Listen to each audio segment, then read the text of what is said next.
আসসালামু আলাইকুম বন্ধুরা, আশা করি সবাই ভালোই আছেন। আলহামদুলিল্লাহ আমি ভালো আছি।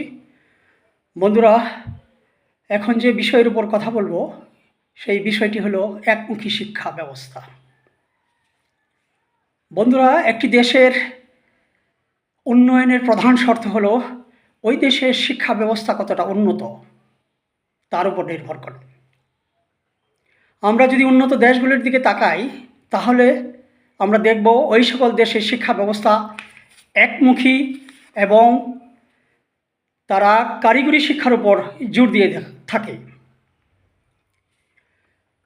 আর বাংলাদেশ সরকারের দিকে আমরা যদি তাকাই তাহলে দেখব সরকার আসে, সরকার যায়, উন্নয়নের বুলি মুখে মুখে সভা আর সেমিনারে।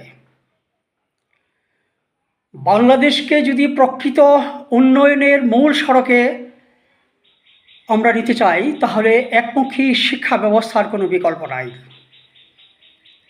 হাফিজি, নোরানিয়া, ফুরকানিয়া, কৌমি, আলিয়া, ইংলিশ মিডিয়াম, বাংলা মিডিয়াম, এই সকল মিডিয়ামকে এক করে একমুখী শিক্ষা ব্যবস্থার প্রবর্তন করতে হবে।